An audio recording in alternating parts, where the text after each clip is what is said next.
Hello, everyone, and welcome to Talk Brussels. This week, you have chosen a very juicy topic because you like salseo, as we say in Spanish, which is dating in the EU bubble. I think that before we moving into this topic, I want to ask you, Ioana. If I ask you to tell me the first thing that comes to your head when talking about dating in the EU bubble, what would it be? Well. So for me, it's a highway to hell, and then when you arrive there, it's a murder on the dance floor. It's like, sorry, but for me, for the last 2 years, it's been like this. The thing is, when I moved to Brussels, I was not that much into dating, and then when I became a Blue Book trainee, I started to meet more people because it was also the period in March 2022 when pandemic almost stopped, and I got to meet a lot of people. And it was, we have a saying in Romania, after the rain you get a lot of champignon. I don't know if I translated that correctly, but my Romanians, I'm sorry, I don't know, I'm not a translator. I'm just an interpreter. So you get a lot of opportunities to meet people, and actually I took advantage of that. And it was a bit different from my culture because in Romania I was not that active in dating, but then when I came to Brussels, a lot of things changed. When talking to people, also following the first thing that you mentioned, I think everyone agrees that dating in the EU bubble is hard. It's very hard. And I arrived in the middle of the pandemic. Well, it was not even in the middle. I arrived at the beginning of the pandemic. So I started being a Blue Book in March 2020. And so I was single and ready to mingle, but I mingled absolutely nothing because of COVID. So I think that over the years, I have seen myself over analyzing why dating in the EU bubble is so hard. With all the knowledge I have gathered from my friends and from colleagues about this, I have identified three different strands that I think it makes it extra hard in Brussels in comparison to our member states. One is the career focus. I feel like we live in a world with a very fast-paced environment in which opportunities are always there. People come to Brussels with the feeling of, I want to make a worthy career. I have ambition, and then I want to become something. And that is not the standard anywhere else. I feel like in Brussels, we're very ambitious about what we want to become. And that necessarily leaves the romantic life aside for a bit. Also, the second one would be the short-term experiences. So, for example, when I came as a Blue Book, and I think that happened to you too, I guess, you know when you come, but you don't know when you're living. And so even if you come with this mentality of, I want to make my life here, that is not the same for everyone. You don't know if you're going to get a job afterwards. You don't know if you're going to actually like living in Brussels or working at the institutions or the lobby or wherever you do. And I think that is also a struggle. And then the last that I have seen is that when you're young, so let's say in our 20s, like we are right now, the lack of single people our age that are ready to commit into something a bit more meaningful or serious is very reduced. Like it's almost non-existent. Well, we will cover all of these things in the podcast today, but I think that there are many struggles that we faced as young people. If you had to say, okay, there is a struggle as a millennial working in Brussels that I have confronted, what would it be? I think that as a woman, and now we can also relate to our first episode of the podcast if you missed it. As a woman in Brussels, you also look for a career, as men as well. But sometimes for the women, it's a bit different. In what sense? On my side, I received comments like, you're too masculine, you're too much of a leader, you want to control so much your life or to control things around you. And I'm like, I think I just want to create my life, to understand what's happening with my life, and to find a meaning, a sense in my life. I know that my personality is a bit outgoing and I do look really confident as a woman, and sometimes I might have a bitchy face, but that's The beach resting face. That is exactly. the biggest lie the patriarchy has told you. I was told the same, and I'm like, I'm sorry. I mean, go complain to my parents. They made me like this. Huh? Yeah, You're so smiling. I feel like at the beginning I took it really personally. I took it that what is wrong with me? And then going through therapy and other experiences in my life, I realized I don't think there's something wrong with me, but maybe the men that was telling me this, or the women, because also some women told me this. For the women's side, I sometimes maybe they might be intimidated, or I don't know, they project some of their insecurities on me. And from the men's side, I feel like this is again a bit of insecurity somehow.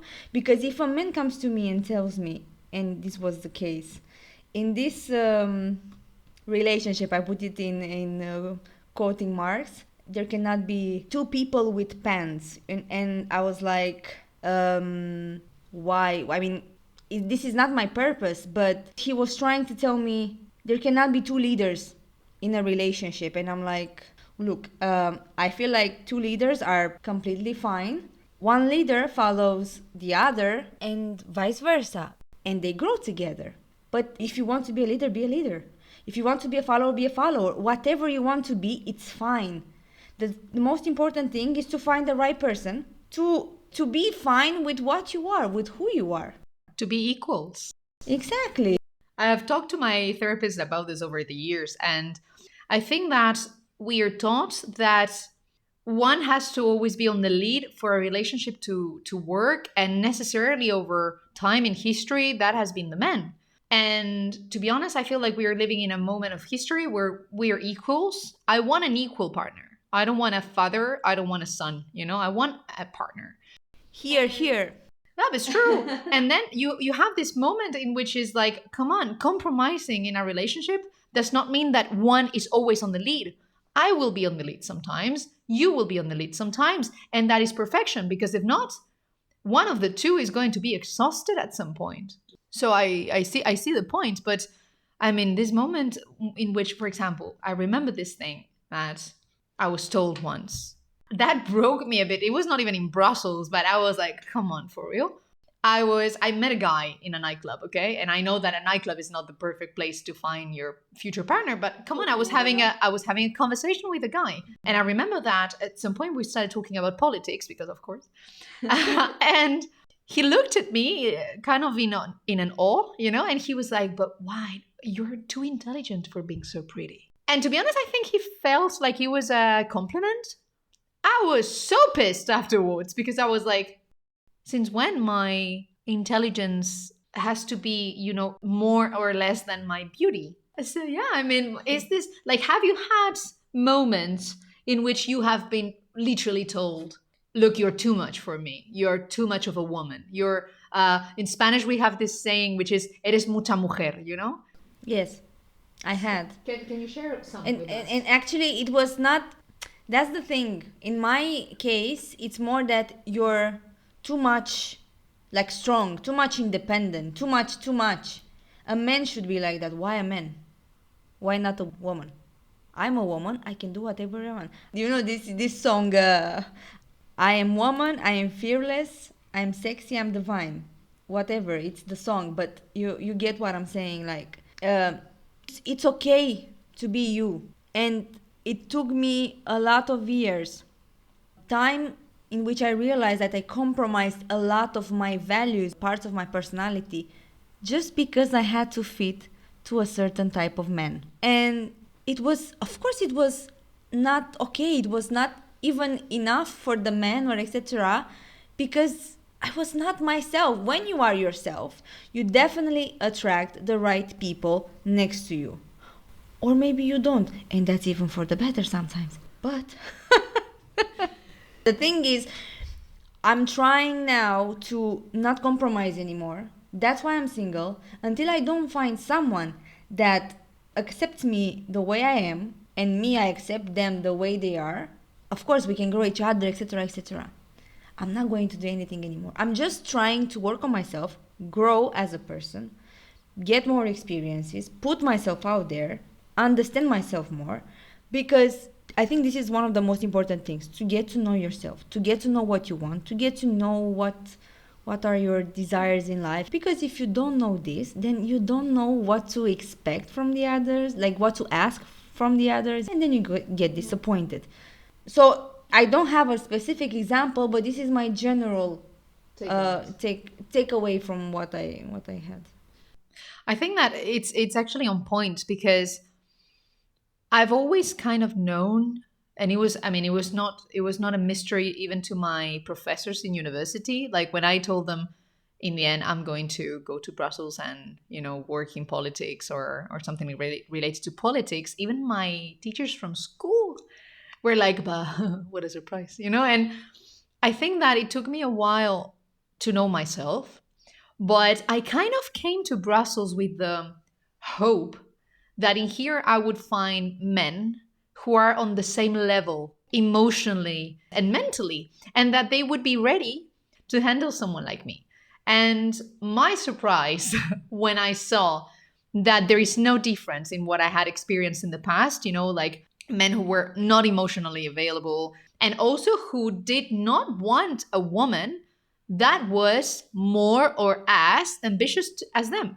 And at that point, I felt a bit devastated because I was like, come on. I mean, because we are all here, men and women, in the EU bubble with an aim, with a target, which is I want to work in the European arena. I think that we all know that we will have to sacrifice things. So in the moment that you have to ask someone else, look, I know you want to make your sacrifices, but at some point you will have to compromise with my sacrifices, and I will have to do the same the other way around for us to have something stable. That was complicated. That took me a long time. I mean, you say 5 years. I've been single. I had been because I'm not single anymore. That's a take back. But I am not single since January 2023. Before that, I had been single for 10 years. 10 years. It's not a joke. And it's not because I wanted, it's just because I really couldn't find an equal.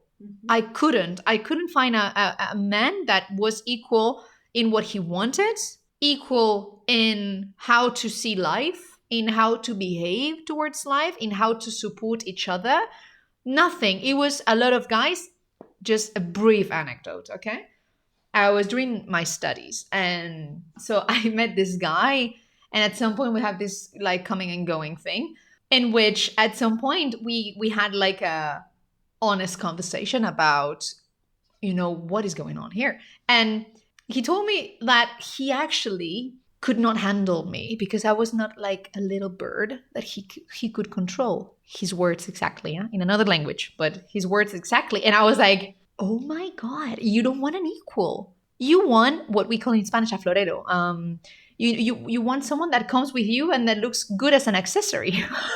And that was crazy. I was like, oh my God. For the accessories department, we recommend you. True. And I don't know, do you feel like maybe, of course, we are in a melting pot of cultures in Brussels. Do you think that where everyone comes from is determining how their love life is going to look in Brussels? I think so, because I came to Brussels relationship oriented, because this is how my society educated me. I feel like in Romania we have more a traditional society in the sense that you get in your middle 20s, late 20s, the society already plans for you. You need to get married and soon to have also a child or like children. And some of my friends, they are already doing this. And I remember I was doing the bachelor degree. I was I was having a serious relationship, and my other three friends, they were also having relationships. But I was joking with them, like saying, I just feel like by the end of this bachelor degree, I might be single and you might be all married and have kids, and then I will just gonna do whatever I want. And this is what happened, I swear. they all, like all the three of them, they are now married and some of them have kids. And I'm the cool aunt. I love it. And I'm also really happy for them. But I feel like this is how Romania is. And as I said, I came with the same mindset. And I also have the same mindset. But Brussels put me in other life experiences, like situationships, short terms, on and off things. Situationships. But after these experiences, and I will go later into that, I realize I'm still relationship oriented person, and I'm happy about that. And as I said, in the future, I'm definitely looking for someone that has the same mindset as me. And of course, at one point, I want a family as well. But I also try to put in balance my freedom, my career, my things like that. But of course, we can always combine them. But when you meet the right person, as Isa did. That's actually a very good thing to mention because, for example, for myself, as I said, I was single for 10 years, and a lot of my friends, both men and women, that really want to have a serious relationship, very much. They really are looking for that because they want this intimate connection with someone. They want this security, this thing of you're not going to dump me just because one day I said something that didn't suit you, which is sadly the reality. And it's very funny because I had several bad experiences, on these years in Brussels. Some in apps, which is something that you will touch upon later. And in Christmas 2022, I went to visit my Erasmus friends, who I love dearly. So I went to visit them because one of them had become a mom. And so we went to meet the baby. And at some point, we were going for a walk, everyone with the baby and on the street and all. And there was a part of me that was like, I really want this, I really want this. And it's not because society imposes it or whatever. I really want it. And I remember having this conversation with one of my friends. She lives in London. So she's also Spanish. So she's living kind of the same type of situation, in which you are not finding really yourself yet in the city you live in. And we were talking about this. And at the time, she was dating a guy. And she told me, like, Isa, you just have to wait to find the right person. And I don't know how to describe it, but in my head, I was like, I'm not going to accept any more bullshit. Like, at the minimum time I see some type of bullshit, I'm going to say bye. And a month later, I met my current boyfriend. I met him in Hinge, which is something that you will touch again upon.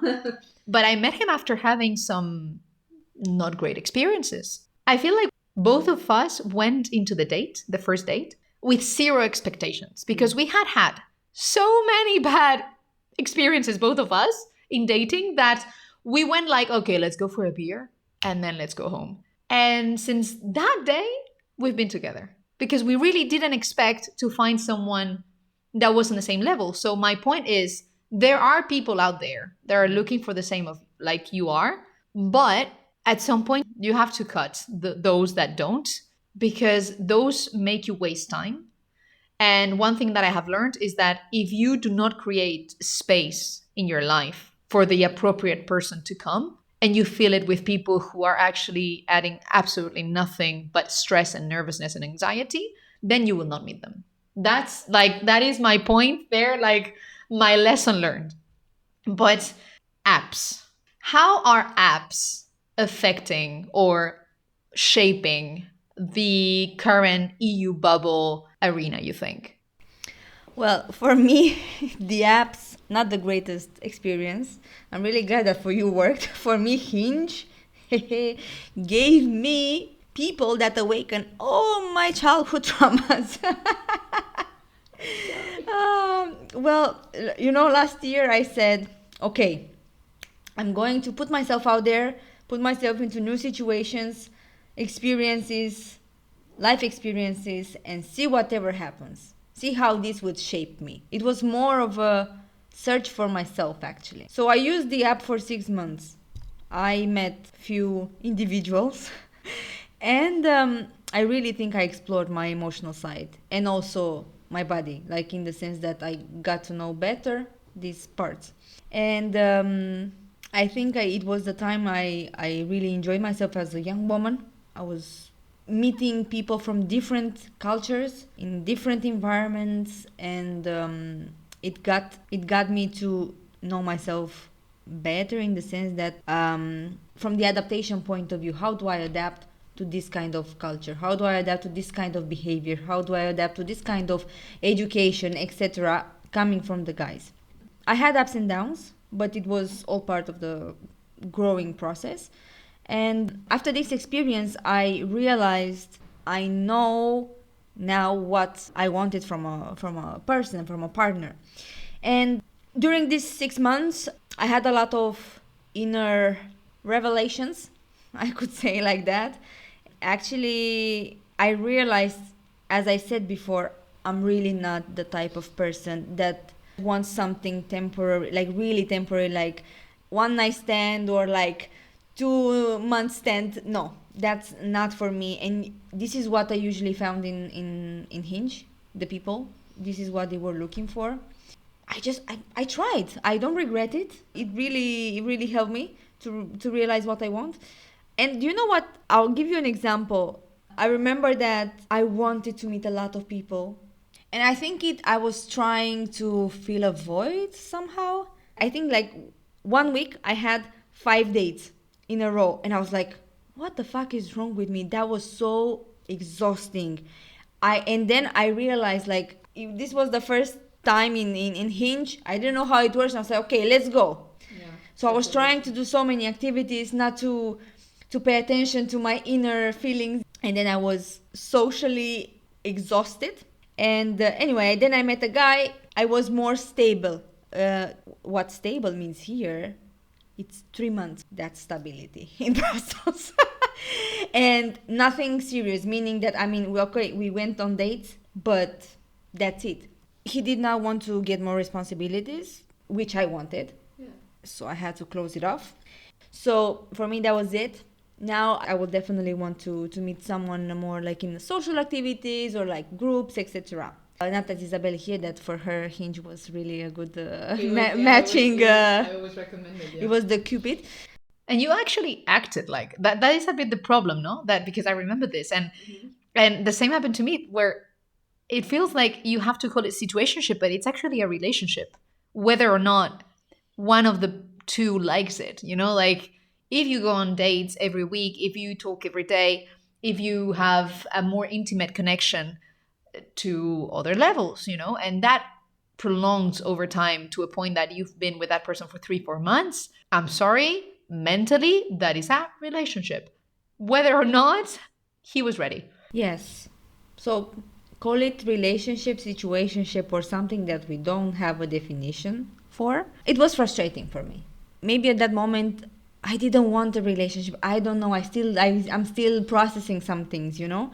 But I knew that I wanted more at the moment. I wanted something else, maybe. Let's say like this. I realized after a few months that I was more anxious than happy. So I had to stop it. So I feel like the situation in Brussels, it's better to come as a couple than to find yourself a partner. You're definitely on the safe side if you come with a partner. So what I can do is to travel around, find a partner, and then move to Brussels and follow my career. Bam. What do you think about this? I mean, I feel I know people who came as a couple, and actually, I know three of them who came as a couple because one of the two had an interest in European affairs, and then the other one followed. But let's be honest, that happens little times because I feel like what you have been covering in dating world is actually something that is very common nowadays. I realized it after actually I went into having a healthy relationship is that what the status quo of society was in the generation of our parents and for us has changed completely, meaning that our generation has overall a different view on life. So basically we don't see marrying and having kids by 22 as something desirable. We don't have the opportunity to buy houses because inflation and salaries are crap, let's face it. So we have other different opportunities to develop and live that our parents didn't have. And of course, women also. And that comes also the point of ambition, is because women actually can work and develop and become leaders. And that was not a thing in the past. So I think that we have a different mindset on the approach we have on family. Meaning, for example, I want to have kids, but I really need to feel ready to welcome a kid in this world. Whereas I feel like the generation of our parents, it was like, okay, now what do we do? Study and then get married and then have kids and then, well, the house comes after, like before. So they had this like planned schedule, whereas we appreciate other things. I appreciate going on trips and I appreciate studying and doing side projects like this podcast.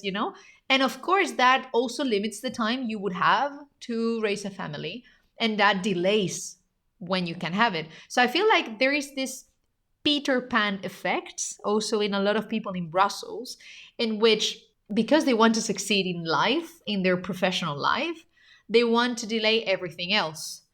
But of course, at some point, at least for me, having a partner has improved a lot of things for myself, in the same way that having a stable situationship can. I mean, in the sense of like, I know people who are in very happy, well, let's call it situationships, because if I say how we normally call it, they would just censor this podcast. But like people who have that and they're super happy about it. I don't know. I feel like we have completely changed. And one thing that I would like to touch upon, the apps thing that really threw me off when I opened apps in Brussels, was to find colleagues in apps.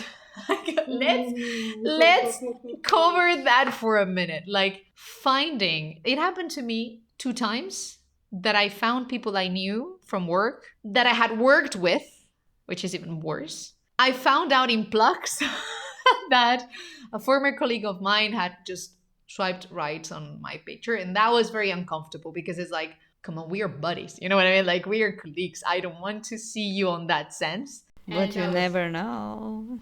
No, I do know. Not at all. Not at all. Red flag. No. It's so, I mean, this thing of having something with someone when that person can actually become your colleague or your boss in the future or something like that, that's very complicated. And in the EU bubble, possibilities are very high.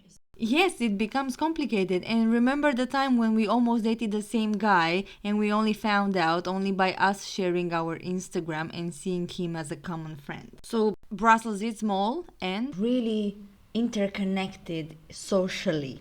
You meet the same people in all the common places, and the common places are, for instance, plugs. But it's crazy. Like a friend of a friend of a friend, like that happened to me with my boyfriend even. Like someone who didn't work, like he worked in the private sector, not in the EU institutions. And then all of a sudden he knows someone that knows someone that knows me. And those situations are so weird if you don't control them correctly. So that was like a red line for me in Brussels. I was like, I'm going to behave correctly. I'm not going to be, messing around, let's say, too much, because you never know. You never know, really. And lastly, I think that another struggle that impedes for people to maybe create deeper bonds with others in Brussels is also this particularity that the bubble has, in which we are all from different member states. So the chances that you're going to actually pair with someone from your member state are very low. My boyfriend is French. I'm Spanish. And that can be a struggle because it's different cultures. So you have to adapt to that person. You have to be open-minded and see how you want to do that, I think that if you're too young, that's a struggle. So you might not be as open as when you're a bit older and you're like, okay, let's just settle down a bit. And also because Brussels, for a lot of people, is not a permanent thing. So they know that they might want to be working in EU affairs for maybe 10 years and then come back to their member states or go somewhere else. And so to find someone whose language you like, first of all, because you're going to learn it, that's for sure. I mean, whose culture is somehow connected to yours so you don't feel as a complete stranger. Someone that has the flexibility to move with you if there is a change in your career. And the same goes to you. And someone who has a similar project in life It's almost mission impossible. And I feel like that is also something that a lot of us face when we try the dating area in Brussels. But I think that it's also very comforting when you find something. It's so interesting. And so, you can be so open minded. And I love discovering things about France that I didn't know.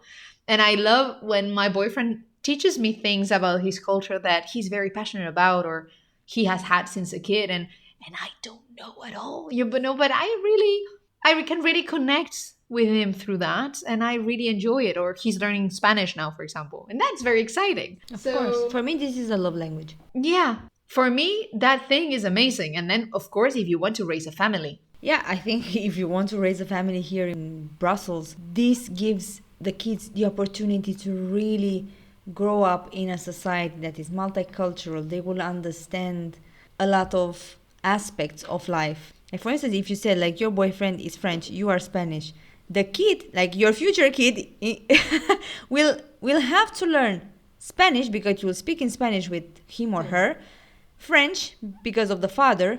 In the school, maybe they learn Dutch. They have to learn English.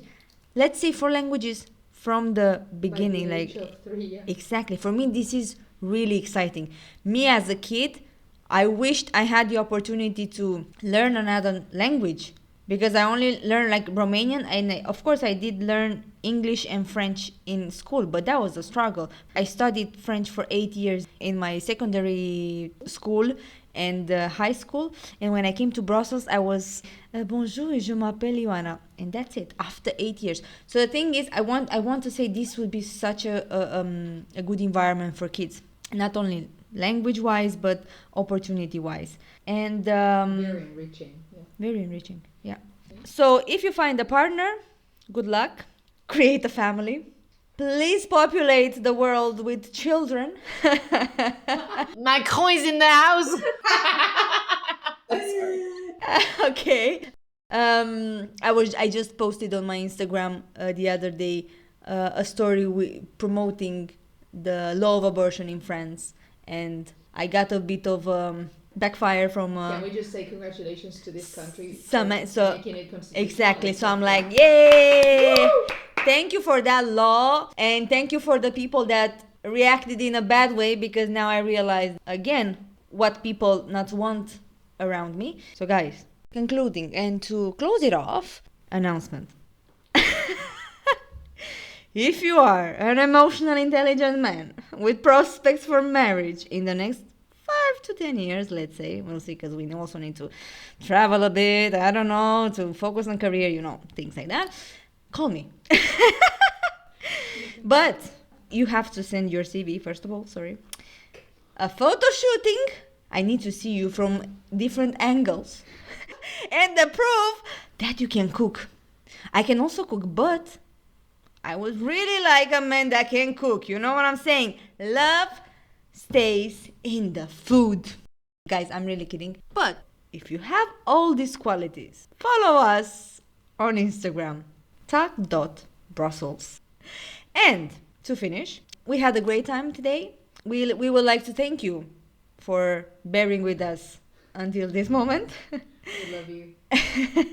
And thank you for your support and for being active in our surveys online and polls online. And we will see you really soon for the next episode, which will be, you will vote for it on Spotify again. Thank you very much and see you next time. Bye. Bye.